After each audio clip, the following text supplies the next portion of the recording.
Ladies and gentlemen, Mario Galdos, your bald guy with the bow tie from the Triton Group at Legacy Mutual Mortgage, bringing you your tip of the week. This week, we're going to be talking about some credit myths and facts. Definitely share this out to anybody that you think might find value in this. We're also all over social media, YouTube, Facebook, Instagram, just so please like, share, subscribe to everything. All right, we're going to start with some credit myths. First, credit myth number one, closing an account will improve your score. No, that is actually a myth. So unfortunately, it will not improve score. When you actually close out an account, it also closes out the history that you have had on the account. So it can actually lower your score in most cases because, again, you've built this really great credit history. And all of a sudden you say, you know what, I'm just going to close out that account. It can also shut down the history. Maxing out the credit limit improves the credit score.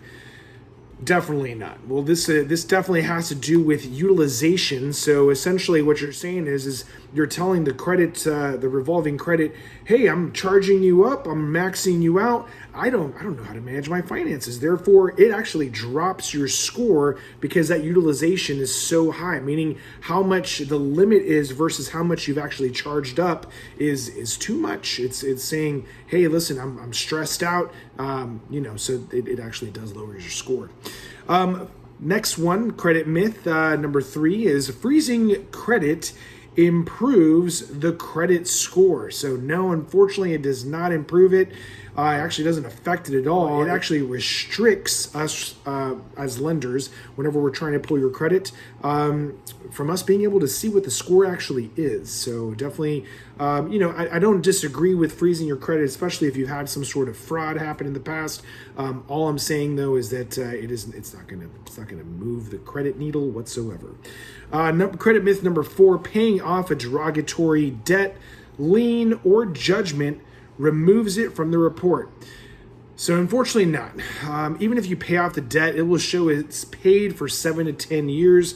Now you can, when negotiating this derogatory debt, you could actually request and try to negotiate in your agreement there with the credit collector, saying, hey, listen, can you please delete this from my report? So I'm going to pay you, but my condition on paying you is to delete this. So again, everything is negotiable when it comes to paying this collection or this debt. So this might be the approach that you actually want to take so that you're not compromising so you don't have to worry about the 7 to 10 years there. All right, credit myth number 5, every credit check or inquiry reduces the credit score. So no, not always. There's different types of credit checks. There's hard pulls, there's soft pulls. The soft pulls actually have no effect on the credit whatsoever. This is usually used for background checks for employers or maybe insurance if you're getting an insurance policy, sometimes if you're getting a cell phone. Now, the hard inquiries can affect your credit anywhere from 3 to 5 points per inquiry. However, in mortgages, there is an algorithm programmed into the credit that says, hey, mortgage inquiry here, and it actually opens up a window of time for 30 days so that you can get your credit pulled without it being impacted by another mortgage pull to make sure that your score isn't dropping. You figure if every single time you had your credit pulled, it dropped the statistic, which is 3 to 5 points, you could actually disqualify yourself from qualifying. So there's an algorithm programmed in that protects the score for 30 days. Now, if you stop making payments, of course, that's going to drop your score, but it has nothing to do with the inquiry.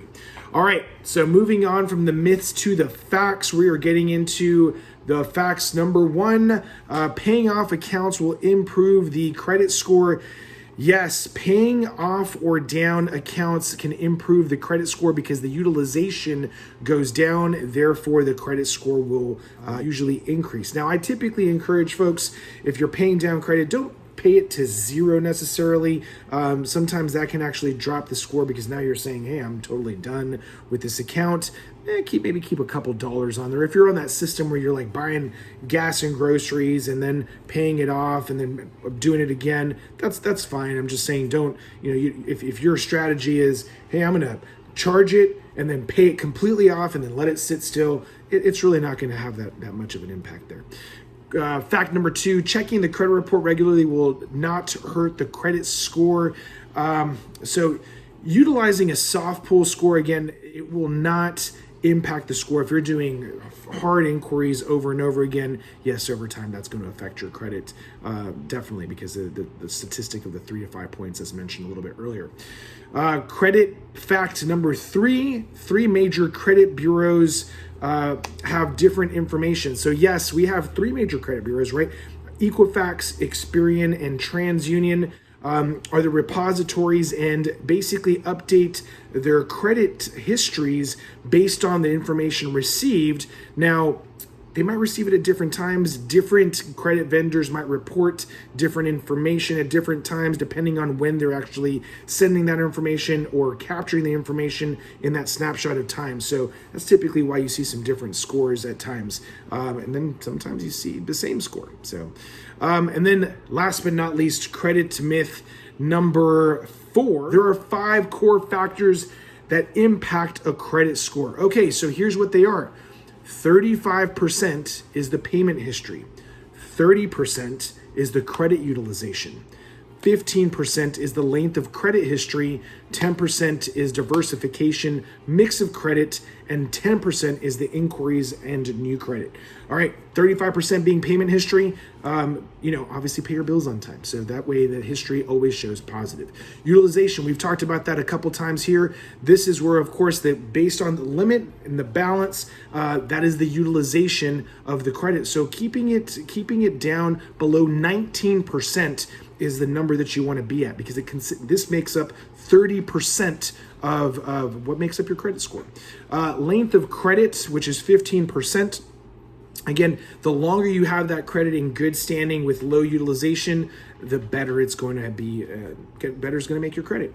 10% diversification, mix of credit. So this is like installment loans versus revolving debt versus mortgage. Again, having that mix will also help you out. So you don't want to just have like 10 credit cards or something like that. It's good to have an installment loan and revolving debt. 10% is inquiries and new credit. So again, this can also impact your credit, but just realize it's not impacting your credit at the highest level. 35% being payment history, 30% being utilization, 15% being length of credit. I know this is a long video. If you have any questions, give us a call, 210-476-5523. You can visit us online at TritonGroupHomeLoans.com or send us an email at TritonGroup@LegacyMutual.com. We have another home buyer class coming up on the 27th of March. Please sign up, send us an email, TritonGroup@LegacyMutual.com, and learn all the things about home buying process, products, how to calculate payments, how we look at debt to income ratio, and then how to win in a multiple offer situation. We're going to cover that again. So let us know if you're interested. Have a great weekend.